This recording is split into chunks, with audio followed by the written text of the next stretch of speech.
Bloomberg Audio Studios.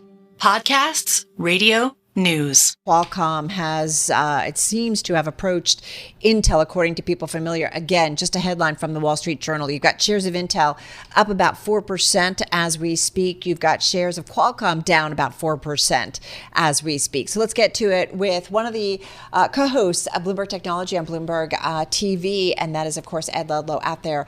Honestly, one of the best West people Coast. we could talk to I right know. now. Ed Ludlow has sat down with interviews of with all the most important CEOs in Silicon Valley, but he's especially familiar with Pat Gelsinger. So I think he's a great guy to talk to on this. All right. So what do we know? What do you think?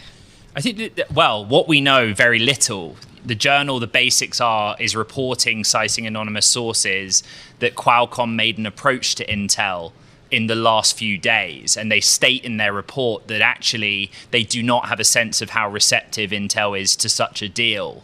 The context is that it's out of left field for two reasons. Intel's just gone through a massive restructuring, which we can discuss the details of, but also for Qualcomm, it doesn't really make any sense. Historically, Qualcomm is a company that designed semiconductors that goes into your smartphone. More recently, they've really wanted to move into the PC field, which historically Intel has dominated. And Qualcomm has made inroads into that market with their own technology. The thing that we don't know is which bit of Intel would Qualcomm on paper want to buy. And so that's why I bring up those 2 points. Because if they wanted Intel's PC business, it would be a departure from the strategy so far, which has worked. If they want the foundry business, the business of manufacturing semiconductors, that's a different kettle of fish altogether. Well, and are those two businesses going to be separated? Is that something that Gelsinger is really considering moving forward on? Yes. So the recent news of the week is that Intel is going through a second or restructuring or rethink under Pat Gelsinger. And the biggest part of that is where the foundry business or the manufacturing business is its own standalone entity, its own subsidiary. And this subsidiary would manufacture semiconductors for Intel. Intel designs chips for PCs and for data centers, servers, and a number of other things. But it would also manufacture them for third parties. The Qualcomm story, and again, we do not know this. All we know is that Qualcomm made an approach for Intel, and we don't have any of the financial terms that were offered. But Qualcomm has no experience in manufacturing chips. On this show, Carol, I think I've said this to you so many times in the last few weeks. Yeah. But we call all these companies chip makers. They are not. They are chip designers, and a third party manufactures it for them. So maybe Qualcomm looks at Intel and goes, that would be quite convenient to have our own manufacturing footprint here in the United States, because that part of Intel's business is kind of humming. Well, you know, what's funny is when the headline initially crossed, I'm like, okay, this is an Intel story. Like, is Intel getting a lifeline? Like, you know, we've talked with Ian King, who's done great dives, as you know, into how Intel got to where it is today. Having said that, I thought, how much of this is a Qualcomm story? Qualcomm looking to transform itself in a different way, right? I'm just dotting the I's and crossing the T's, but I got the emails in my inbox. Intel declines to comment, so I'm just doing that, you know, because again, the Wall Street Journal story is one citing anonymous sources, and neither company is commenting. It's really difficult to answer. Should we do some math together on how feasible such a deal would be? Qualcomm has a market cap of about $185 billion. Intel has a market cap of around $90 billion. Qualcomm has $13 billion on its balance sheet of cash and cash equivalents. And then there's antitrust. I just said on TV to Alex Steele and Vonnie Quinn, I'm not a banker, guys, I'm a journalist. But I do have some experience in reporting on deals, and I don't know how one would finance such a venture. Don't undersell yourself, Ed. Thank you.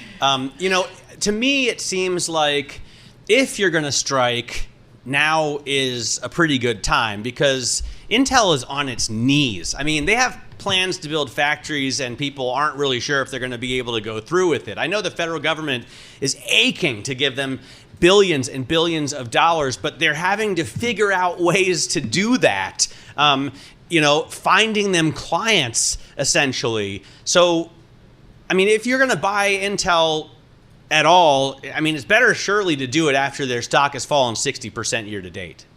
yeah, there is an element of timing, and you can talk about year-to-date performance or even the performance of the last 2 years for both companies, relatively speaking. It's just, for me, like, the technology story doesn't make a lot of sense. We interviewed Cristiano Amon, the Qualcomm CEO, many times in the last 2 years. And on earnings in particular, it took a long time for investors to give him credit for his vision of moving Qualcomm beyond a company that did one thing, which is the RF chip in your phone and the modem in your phone, particularly on behalf of the likes of Apple, right? He wanted Qualcomm to design semiconductors that did all kinds of things in cars and now PCs. He wanted to be at the cutting edge of virtual augmented reality headsets. And it took a lot of time to show up in the financials, but it is now showing up in the financials. And so, forget the foundry business for a second. Intel has all these products across PC and data center that Qualcomm is now being competitive in its own right. So why, from a technology perspective, it doesn't make a lot of sense either. Looking at the Journal story, I know you've been looking at it as well. A deal far from certain. The people cautioned to get the deal done, Qualcomm could intend to sell assets or parts of Intel to other buyers. So just a few more aspects of this. Yeah, it's just kind of interesting to get our head around it, right? There's just so little information. You do wonder. But yeah, Intel is in a weaker spot. And I guess we keep trying to think about what is the Intel of the future. The government, in conversations we've had with you and with Ian King about the importance of having Intel as a chip company in the United States is important for national security concerns, right? It's important for the United States. So you do wonder about something seems to have to happen to Intel going forward. Yeah, I also didn't really answer Matt's question, for which I apologize. And both of your questions basically, well, isn't Intel in a perilous situation? And again, go to the two parts of its business. It used to be a clear leader in many markets, which it's now not. You guys know the story so well. In data centers, everybody wants NVIDIA's GPU to train AI models. Intel didn't have one for quite a long time, but it also was over-indexed towards CPUs, a more basic processor, and then demand fell away. On the foundry side, they wanted to be the factory for chip makers or chip designers all over the world, but they weren't really. And that was why it was significant that they were able to name AWS as a customer to show that they could service a third party.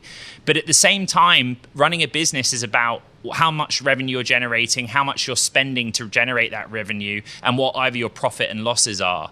And they had to do something desperate to react to that, which is all of the projects initiated in the last couple of years were reviewed, and they cut back, they cut headcount. And so they seem to be on a path forward, which again, the timing of this, the Wall Street Journal's report is that Qualcomm approached Intel, not necessarily that Intel was shopping itself or anything like that. Right.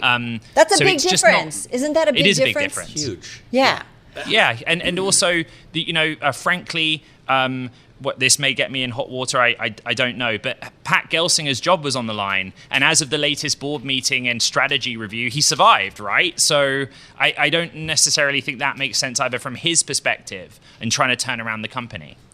I just wonder about the two businesses, Ed. If you had to assign, out of the $90 billion in market cap, if you had to assign some of that to the design business and the rest to the foundry business, how's that breakdown look? Just quickly, kiddo, got about 30 seconds. I'm trying to bring up FA Go and give you the actual answer, and I can't. I'm not quick enough. But I think basically that at this point, it's a pretty even split, but the future's predicated on foundry. Pretty wild. All right. You might have a busy weekend. I imagine he's going to be working the Sorry. phones. And he looks so bummed out. Ed had something planned for tonight, and it's off now. You can tell. It's like, honey. My wife watches this show, listens to this show, so yeah. Or Ed Ludlow, of course, co-host of Bloomberg Technology on Bloomberg Television.